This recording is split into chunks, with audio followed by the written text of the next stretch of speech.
بسم اللہ الرحمن الرحیم۔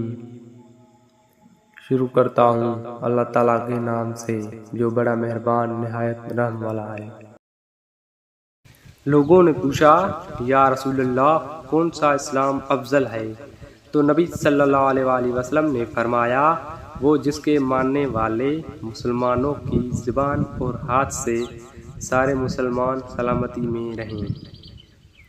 ایک دن ایک آدمی نے آن حضرت صلی اللہ علیہ وآلہ وسلم سے پوچھا کہ کون سا اسلام بہتر ہے؟ فرمایا کہ تم کھانا کھلاؤ اور جس کو پہچانو اس کو بھی اور جس کو نہ پہچانو اس کو بھی، الغرض سب کو سلام کرو۔ آن حضرت صلی اللہ علیہ وآلہ وسلم نے فرمایا، تم میں سے کوئی شخص ایماندار نہ ہوگا جب تک اپنے بھائی کے لیے وہ نہ چاہے جو اپنے نفس کے لیے چاہتا ہے۔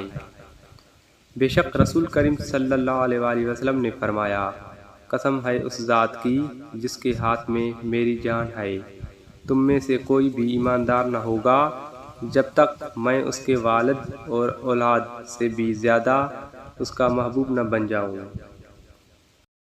آن حضرت صلی اللہ علیہ وآلہ وسلم نے فرمایا، تم میں سے کوئی شخص ایماندار نہ ہوگا جب تک اس کے والد اور اس کی اولاد اور تمام لوگوں سے زیادہ اس کے دل میں میری محبت نہ ہو جائے۔ وہ نبی کریم صلی اللہ علیہ وآلہ وسلم سے آپ نے فرمایا، تین خصلتیں ایسی ہیں کہ جس میں یہ پیدا ہو جائیں اس نے ایمان کی مٹھاس کو پا لیا۔ اول یہ کہ اللہ اور اس کا رسول اس کے نزدیک سب سے زیادہ محبوب بن جائیں۔ دوسرے یہ کہ وہ کسی انسان سے محض اللہ کی رضا کے لیے محبت رکھے۔ تیسرے یہ کہ وہ کفر میں واپس لوٹنے کو ایسا برا جانے جیسا کہ آگ میں ڈالے جانے کو برا جانتا ہے۔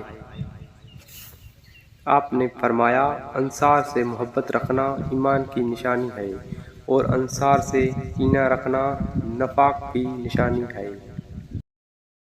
عبادہ بن صامت رضی اللہ عنہ جو بدر کی لڑائی میں شریک تھے اور لیلۃ العقبہ کے بارے نقیبوں میں سے تھے، فرماتے ہیں کہ رسول اللہ صلی اللہ علیہ وآلہ وسلم نے اس وقت جب آپ کے گرد صحابہ کی ایک جماعت بیٹھی ہوئی تھی، فرمایا کہ مجھ سے بیعت کرو اس بات پر کہ اللہ کے ساتھ کسی کو شریک نہ کرو گے، چوری نہ کرو گے، زنا نہ کرو گے، اپنی اولاد کو قتل نہ کرو گے اور نہ عمدن کسی پر کوئی ناحق بہتان باندھو گے، اور کسی بھی ایسی بات میں خدا کی نافرمانی نہ کرو گے۔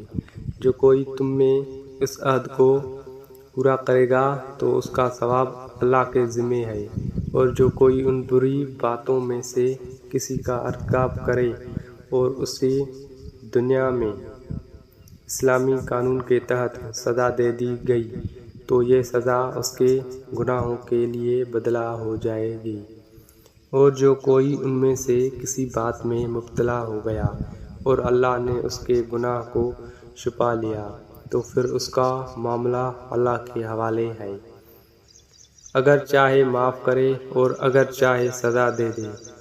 عبادہ کہتے ہیں کہ پھر ہم سب نے ان سب باتوں پر آپ صلی اللہ علیہ وآلہ وسلم سے بیعت کر لی۔ رسول اللہ صلی اللہ علیہ وآلہ وسلم نے فرمایا، وہ وقت قریب ہے جب مسلمان کا سب سے عمدہ مال اس کی بکریاں ہوگی، جن کے پیچھے وہ پہاڑوں کی چوٹیوں اور برساتی وادیوں میں اپنے دین کو بچانے کے لیے بھاگ جائے گا۔ رسول اللہ صلی اللہ علیہ وآلہ وسلم لوگوں کو کسی کام کا حکم دیتے تو وہ ایسا ہی کام ہوتا جس کے کرنے کی لوگوں میں طاقت ہوتی۔ اس پر صحابہ رضی اللہ عنہم نے عرض کیا کہ یا رسول اللہ، ہم لوگ تو آپ جیسے نہیں ہیں، آپ تو معصوم ہیں اور آپ کی اللہ پاک نے اگلی پچھلی سب لغزشیں معاف فرما دی ہیں، اس لیے ہمیں اپنے سے کچھ زیادہ عبادت کرنے کا حکم فرمائیے۔ یہ سن کر آپ ناراض ہوئے، حتیٰ کہ خفگی آپ کے چہرے مبارک سے ظاہر ہونے لگی۔